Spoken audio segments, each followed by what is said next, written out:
Good morning, it's time for the beginning of September books. It is Monday the 1st of September today.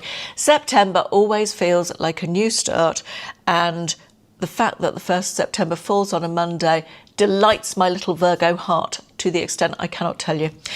At the end of last month's August book video, monthly book video, I showed you a little bit of a haul. I'd been out and spent some of my birthday money on some books, and I showed you the first half of that, which was 3 books from the works. I also picked up 4 books from a charity shop. They were £1 each, so I paid £4 in total for these 4, and I thought I'd just quickly show you those to kick off this month's video. 100 best slow cooker dishes. Despite the fact it says £3, it was £1. I think that's the original sticker. It's getting into cosy season, isn't it? I love cooking with a slow cooker. I am probably going to be very limited in what I have to cook with in the near future because we're having our kitchen done at some point, and cooking a slow cooker is quite nice and easy. So I thought I would have a look through this to get some inspiration. There's all sorts of different things. There's fish, there's meat, there's vegetarian. So I'm sure I will there's puddings as well, which I probably won't be doing, but get some inspiration from that. Sausage and bean cassoulet, doesn't that sound nice? Oh, yummy, delicious. Could just eat that now, and it's 9 o'clock in the morning. Salmon with dill and lime, delicious. So that's just for a little bit of slow cooker inspiration over the next few months. The next one I got was this. Now, I've heard of this author before, Andrea Mara. Don't think I've read anything by her, assuming it's a her. No One Saw a Thing, this is called. The cover sort of appealed to me a bit, and the fact that I'd heard of her before. It looks a bit thrillery. It's got a train on. No one saw it happen. Your 2 little girls jump on the train ahead of you. As you try to join them, the doors slide shut and the train moves away, leaving you behind. That's giving me anxiety just reading that bit out. Everyone is lying. It's only when you reach the next stop that you truly begin to panic, because there aren't 2 children waiting for you on the platform. There's only one. Has your other daughter got lost, been taken by a passing stranger, or perhaps the culprit is closer to home than you think? Someone is to blame. That sounds exciting and stressful, doesn't it?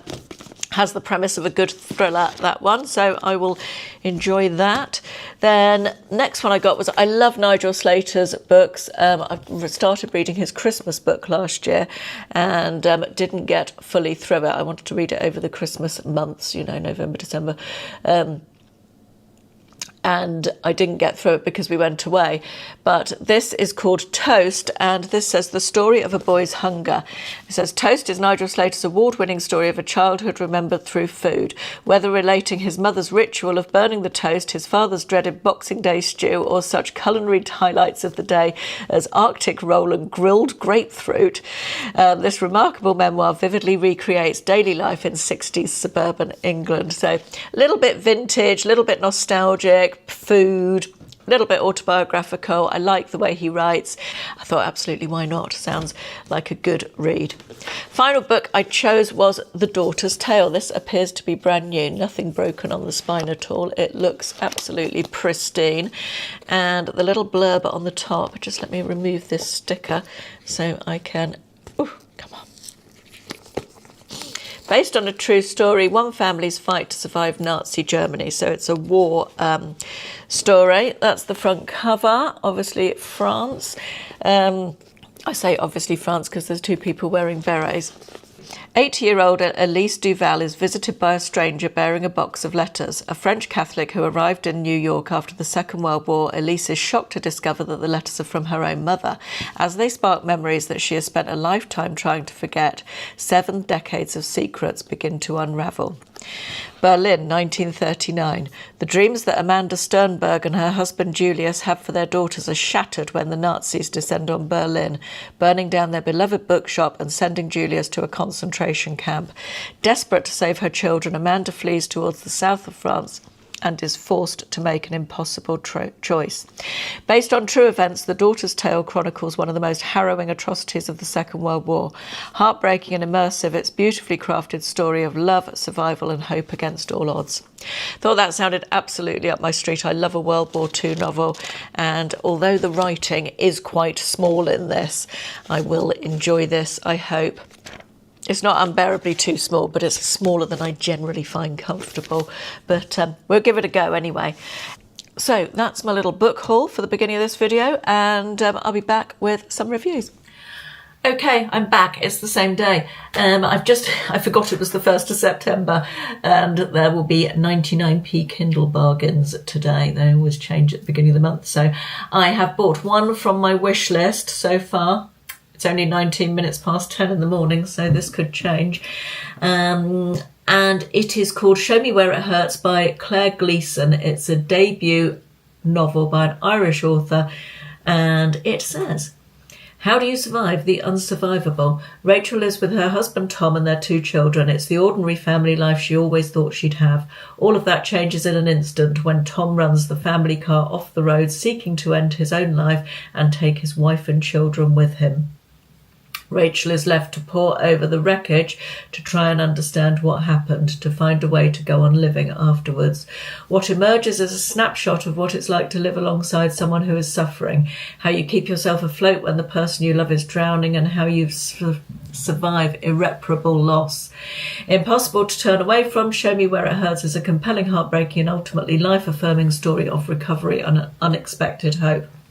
I loved the sound of this. I saw it reviewed on TikTok and I thought that it sounded very, very different, and I like the fact it's got ultimately life affirming. That's good. It's not all doom and gloom, but yeah, I just really like the sound of this. I think I might even read this when I'm on holiday later this month. Well, this is a nice little spot to be chatting to you from. I'm sitting on my hotel balcony. Just let me swish you around. Here I am. Good morning. It is, I don't know, I think it's Sunday the 7th of September, and 2 days ago, just before we came out on holiday to Spain, I finished the Penny Vincenzi big chunk of a book that I was reading, which was called, can't remember, but it will be up here somewhere. It's the second in a trilogy. I think I mentioned that before, and it's a reread for me. I originally read them years ago when they first came out, and I immensely enjoyed this book. I'm not a big crier at books these days, but it made me cry 3 times, that book. It was really good. If you like a family saga set in the early part of the 20th century with but around the Second World War, the second book was. The first book covered the First World War period, and I've got one more to go in that series. I might even be back later today. I'm not reading the third one at the moment. I'm having a break and reading other stuff while I'm on holiday because I have my trusty Kindle with me. I might even be back later today because I'm 85% of the way through the book that I'm reading currently, so might be back with another review for you a bit later. Good morning. It is Tuesday the 9th of September, and I have read another couple of books. Finished one the day before yesterday and another one yesterday. I'm just about to embark upon a new one, so I thought I'd better do you some quick reviews of the 2 that I read over the last couple of days. So the first one I finished was, sorry, I'm just trying to find it on Goodreads so I can refresh myself as to the content of it. The first one was The Teacher by Frida McFadden. Now this is probably my favourite Frida McFadden book that I've read so far. She is a prolific author of thriller type books, American, and I've read several of hers over the last year or so, very big on TikTok, and I thought they were okay, not bad at all, but they're not brilliant literary fiction, let's be perfectly honest, but they do what they do very well. And this was my favourite of the ones I've read so far. It is, like all of Frida McFadden's books, it is told from differing viewpoints of some of the main protagonists in it. And this one is about relationships between teachers and their high school students. let's just say, without giving too much away, is everything as it seems or not? That's a very Frida McFadden trope, you know, with unreliable narrators and that sort of thing. And very twisty-turny, and a great twist at the end as well, which is another of Frida McFadden's things that she does. But I would recommend this one. I have said before with Frida McFadden books, they're sort of alright, and I enjoy them. I'm generally giving them 3 and 4 stars. But this one definitely was a 4-star read for me, and definitely if you like a quick, easy to read thriller that will draw you in and make you guess and that sort of thing, I would recommend The Teacher. Now the second one that I finished was The Compound by Aisling, I think you pronounce this Aisling Rawle. This is described as a cross between Love Island and Lord of the Flies, and I would say that is absolutely a spot on sort of description of it. It is set in it's set in the compound, which is the setting, it becomes apparent, for a reality TV show with, I think it starts with about 16 contestants in it.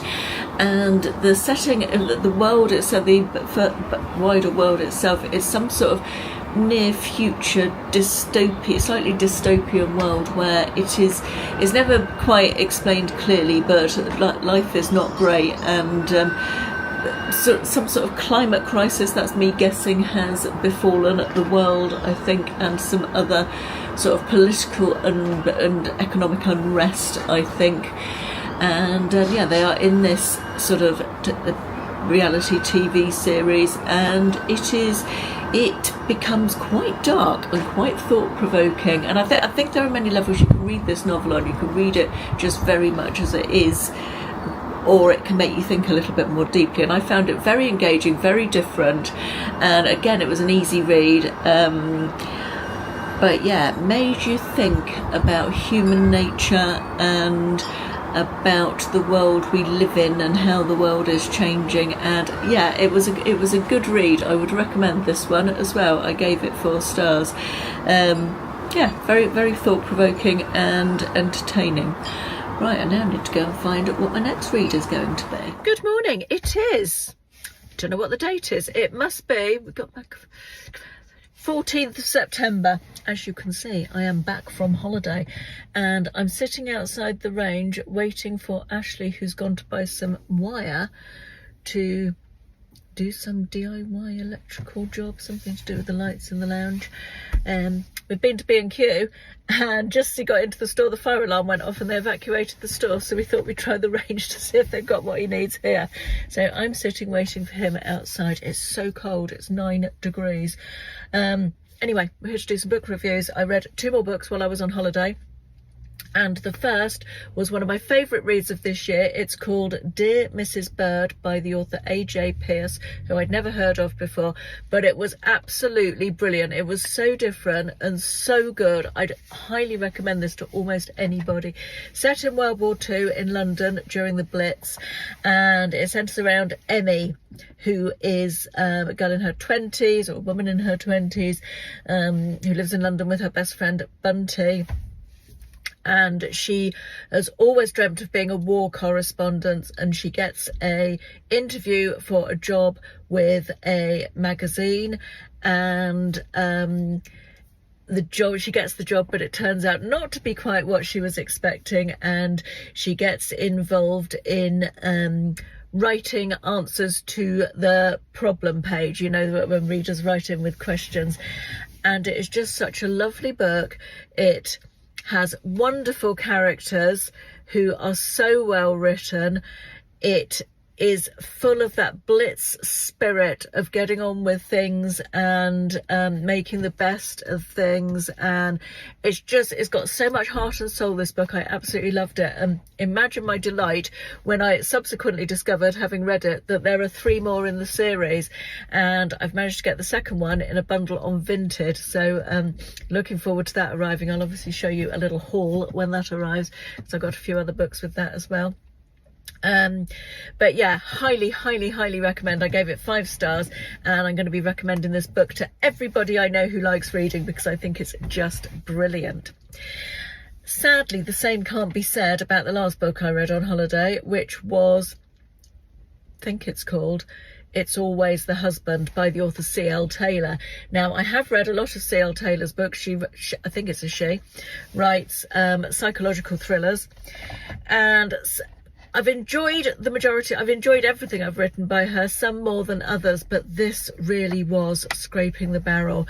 It centres around a group of school mums, schoolgate mums, and the story is just ridiculous, actually. One of them is, excuse me, having a bit of a fling with a chap who is a school dad, who has both his previous wives, partners, have disappeared under, his first wife died, and then his second wife has also disappeared under quite strange circumstances, and there is a question mark hanging over whether or not he is responsible for these two women's demise, disappearance, and there is a lot of characters who are interchangeable. I had to really think all the way through the book who they're actually talking about, because all the characters seem exactly the same. There's no character development at all. The plot is ridiculous. It goes from unbelievable to verging on the farcical. This one just didn't work for me, unfortunately. It's not one that I would recommend. Of her books that I have read, there are better ones. I'm going to put up a little screenshot with whichever one I would recommend, having enjoyed it more than this one now, because obviously I'm talking to you on my phone, so I can't look it up while I talk to you. But yeah, a bit disappointing altogether, really. Good morning. It is the 22nd of September, and I have 2 books that I finished. One just before it's Monday. I finished one just before the weekend, and another one over the weekend. The first one, which I think I showed you before, was this one, A Trip of One's Own by Kate Wills, which is an autobiographical book which flits between Kate's own experience of solo travel as a travel journalist, and then also she delves into women over the years, over the centuries in fact, who have solo travelled themselves. It was interesting. I enjoyed this. It was very much a dip in and out of. I gave it 3 stars, which is basically for me, and I liked it. I enjoyed reading the passages about the other women who, the women in history who have travelled solo, more so than I enjoyed reading about Kate's own story. I felt she was a little bit self-indulgent and didn't particularly want to hear the endless details of her romantic life, although obviously as it's autobiographical, that was what was happening to her. She was going through a messy divorce, then met someone else. I felt that sort of took away a little bit from the story, but I enjoyed this. It took me a few weeks to read. As I said, it was very much I was picking it up in between other books, reading a couple of chapters, or whilst I was reading another book as well, so it took me a while. So yeah, enjoyed that with the slight reservations that I mentioned. The next one that I read, which I have literally just finished yesterday, and where am I? I've got to look it up because I can't remember it. I've started another one since then, so that's probably why I can't remember what it is. That's ridiculous, isn't it? I really enjoy. Oh yes, I do. It was Last One at the Wedding by Jason Rekulak, I'm going to say.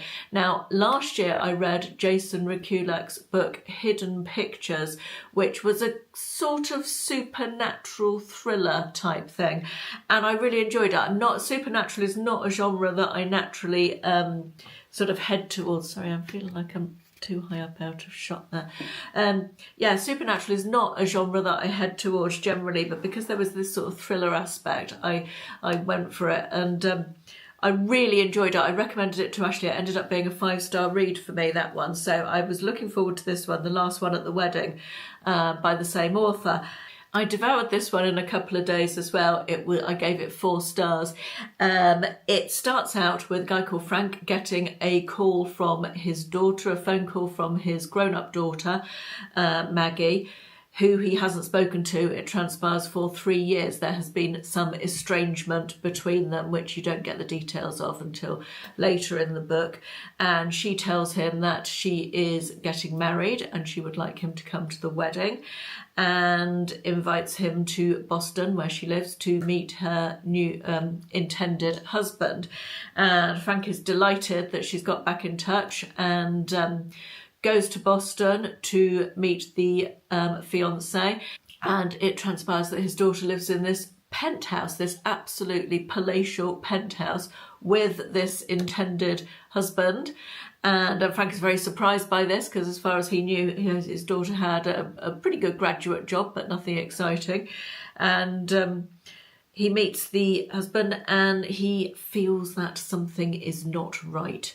And the story goes on from there. And it was really well written. It grabbed me straight from the very first page, this book. And very page-turning, good characters, a good story. There's murders, there's weddings, there's all sorts going on in it. Well worth a read, I would recommend it. Now, I've got a few books that have come in to show you as well. I ordered, I think I mentioned in an earlier clip on this video, it will be, how much I enjoyed Dear Mrs. Bird by A.J. Pearce, and I found the next book in the series on Vinted and made a bundle from that seller. I paid less than £10. I think I paid about £3.50 for this bundle of 5 books, plus the postage, which is about another £3.50 probably, so £7 approximately. So this is the next book in the series, Yours Cheerfully by A.J. Pearce, which I'm very much looking forward to reading. I think that's going to be moved up my TBR pretty quickly. And then I also got in the same bundle Just Between Friends by Rosie Nixon. This says, Aisha is 8 months pregnant. She's thrilled and a little scared, not least because her husband Jason hasn't quite wrapped his head around the fact. Lucy is having her first child too. She's finally got her wish, although circumstances aren't quite what she had hoped. Oscar will be a great dad though, won't he? When the 2 women join the same baby group, they quickly become friends, and before long they're confiding in each other. Only there's one thing Lucy hasn't told Aisha, and while a baby may turn your life upside down, a secret this big will change everything. I very much struggled as a new mum myself, so a book about new motherhood and the struggles therein always appeals to me a little bit, and that sort of twist that is mentioned there sounds good as well. The next one I got was Christmas at Claridge's. Can we just take a moment for that cover? I'm not a great reader of Christmas fiction, but I do like to read a seasonal book, probably just one during the lead up to Christmas, and I thought this looked absolutely lovely. I think I've read something by Karen Swan before, but I'm not entirely sure. She's written a lot of books, I know that. She's right sort of... She's a little bit like Penny Vincenzi type books, I would say, in that they tend to be about well-off people doing well-off people type things. I won't read you the blurb on the back because it's very long, this one, but there's a review on the back of one of her other books, which I think probably sums it up. Deliciously glamorous, irresistibly romantic, which sounds like the perfect pre-Christmas read, and as I say, that cover just spoke to me. The next one is The Other Couple by Sarah J. Norton. I've not heard of this author. You know that I love anything with travel or exotic foreign parts in, and this a thriller to boot. It was meant to be the perfect honeymoon, a 5-star beach resort in paradise, white sands, a private villa and world-class cuisine. I want to go there. A chance for newlyweds, Asher and Ollie Graveney, to recover from a recent tragedy and enjoy the holiday of their dreams. Except someone has other plans and paradise has turned into a nightmare. And the final one I got in the bundle was this one, Sun and Sea and Sand. What could be nicer? An Almost Perfect Holiday by Lucy Diamond. Again, I think I've read something by this author before in the past. Says, down in Cornwall, the sun is shining and Lorna's 3 holiday cottages are fully booked. Em's in the first one with her blended family. Fingers crossed they're still together by the end of the fortnight.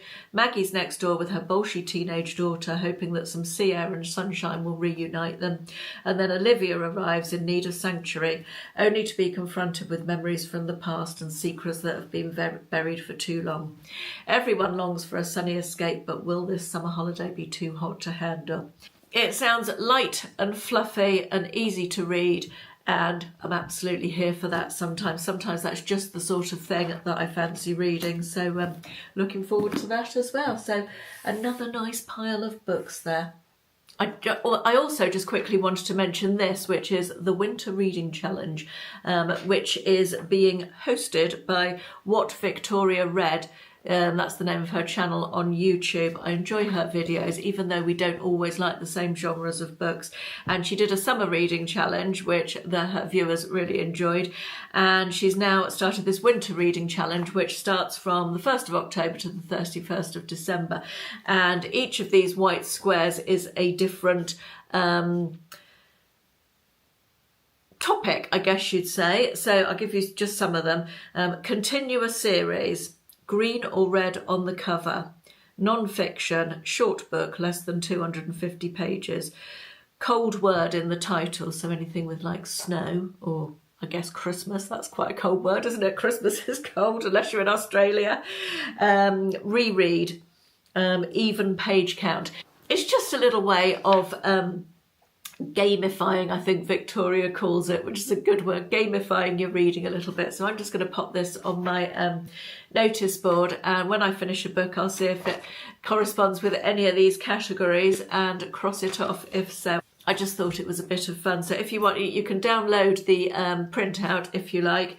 If you go to What Victoria Read and look up her Winter Reading Challenge video on YouTube, there's a link. In fact, I can put the link to the document. I'll put it down in the description box here, save you searching for it. But if you like book channels, hers is worth a watch. She reads quite a wide variety of books. Hello again. I feel like I'm always in this corner at the moment every time I record a clip for this video.